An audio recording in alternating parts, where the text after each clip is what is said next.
Alright, back to talking about Young Guns 2. So the gang is in a whorehouse in the town of White Oaks.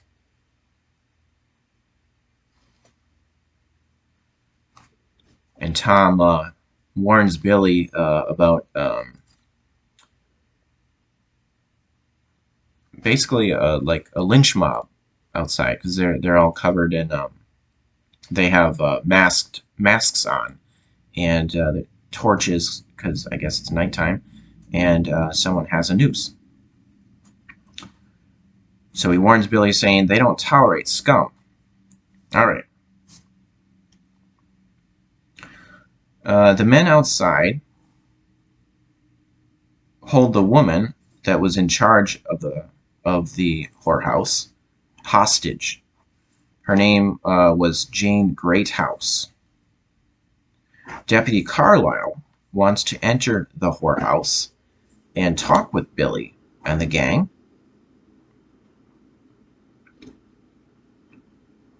He says if anything happens to him in there, the men outside will string Jane up and burn her.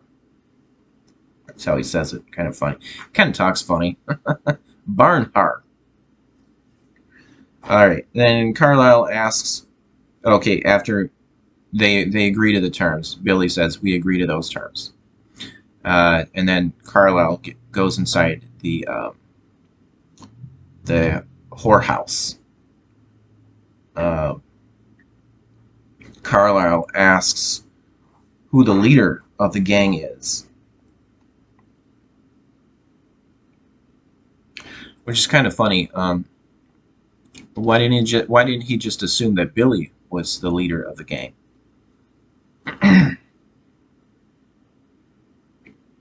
So he asked that question: who's the leader of your gang? That's how he said it, gang.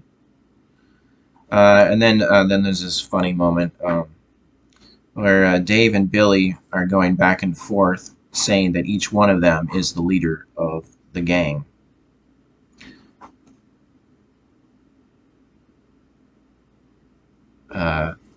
I think Billy says it is not, and then Dave says it is so. So they go back and forth like that.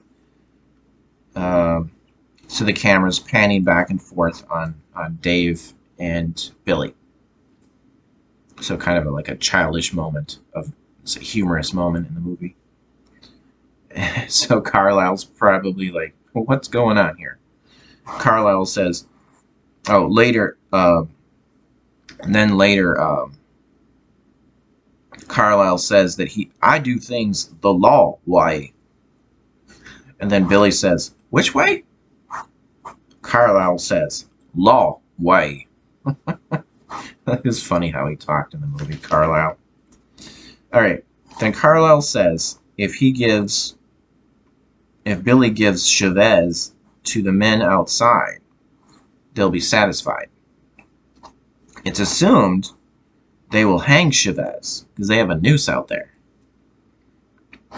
It's assumed they will hang Chavez if they turn him over. So Billy says, sir, I agree to those terms. They are an angry mob indeed.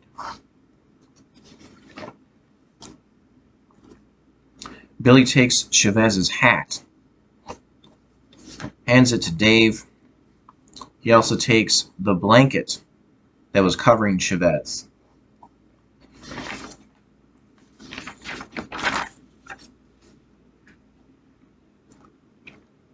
Then Billy goes to Carlisle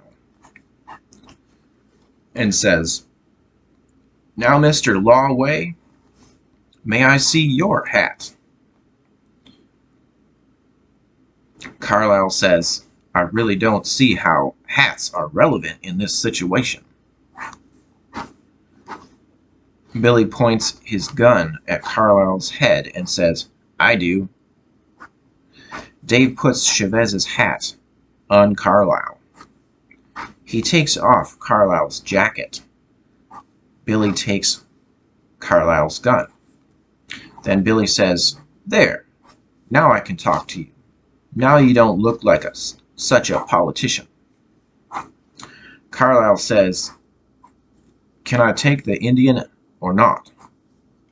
Billy says, "The Indian's going out to satisfy the crowd, but you obviously don't understand the meaning of the word pals."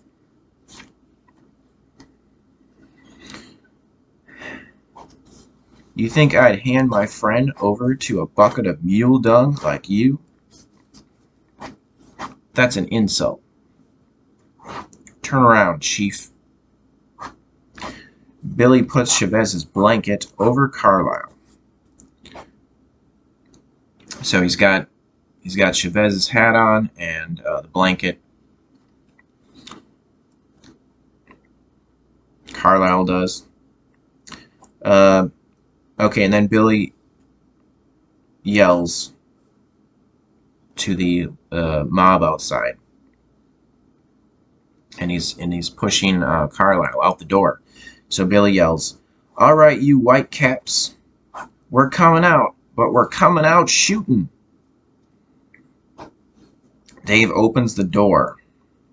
Billy yells, "Get ready for war." He shoves Carlisle out the door and shoots into the air outside. The mob outside, thinking it's Chavez, shoot multiple times into Carlisle. So this is kind of a dark humor moment in the movie. This whole scene was, really, in a way.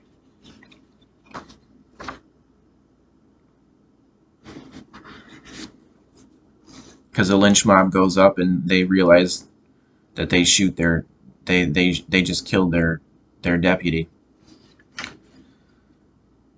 All right.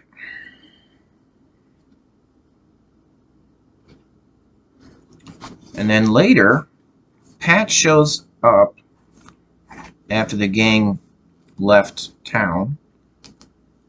So he shows up at the Whorehouse to talk to Jane Greathouse. She tells Pat, "I don't share my bed with the law." Pat says, "And I don't keep with whores no more. So ain't we both content?" Pat splashes alcohol on the wall and says, "The citizens of White Oaks have proclaimed this place the Devil's Den.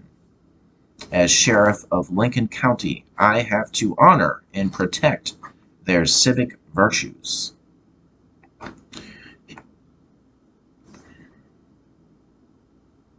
He lights a match and sets the whorehouse on fire.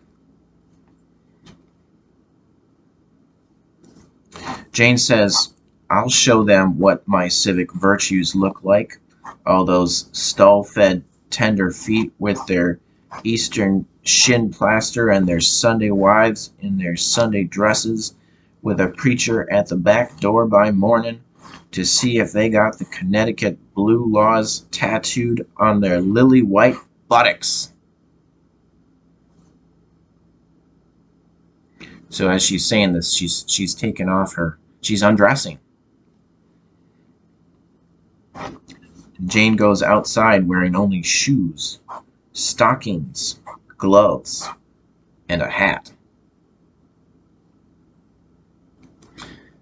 So this is one of my favorite scenes in the movie.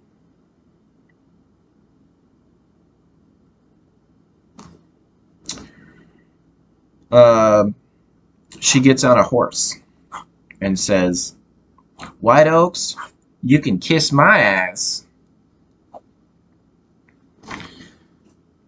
So kind of like Lady Godiva.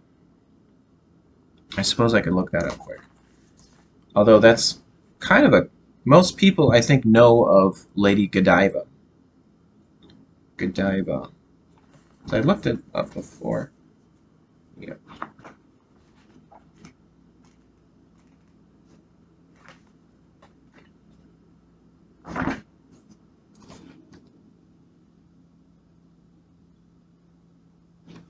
Okay, I'm going to read what the dictionary says about Lady Godiva.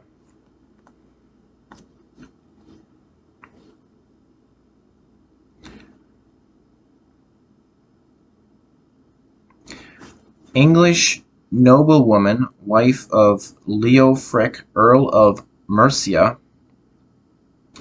According to legend, she agreed to her husband's proposition that he would reduce unpopular taxes only if she rode naked on horseback through Coventry's marketplace. According to later versions of the story, nobody watched except Peeping Tom, who was struck blind in punishment.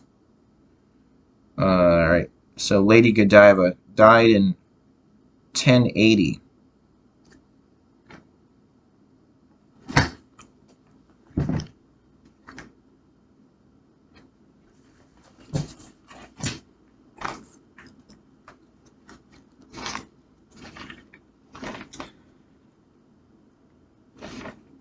Alright, and then later Pat and his men chase Billy and the gang out of a bat-dropping mine camp.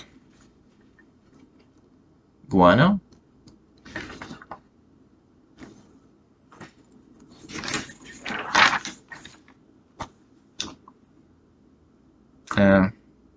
Yeah, this part. Billy and the gang reach a steep drop-off. Chavez comes riding on his horse yelling, "Atsay, Atsay!" And then they all go tumbling over the edge with their horses.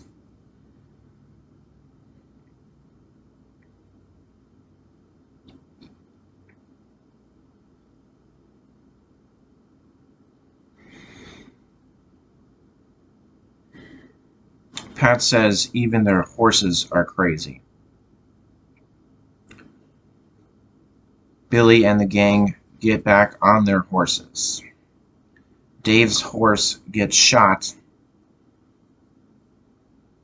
and Dave falls off. Chavez goes back to help Dave. Dave asks Chavez, "How did you get the horses to go down the steep drop-off?" What does "Atsay" mean? Chavez says it's an ancient Navajo word. It means stop.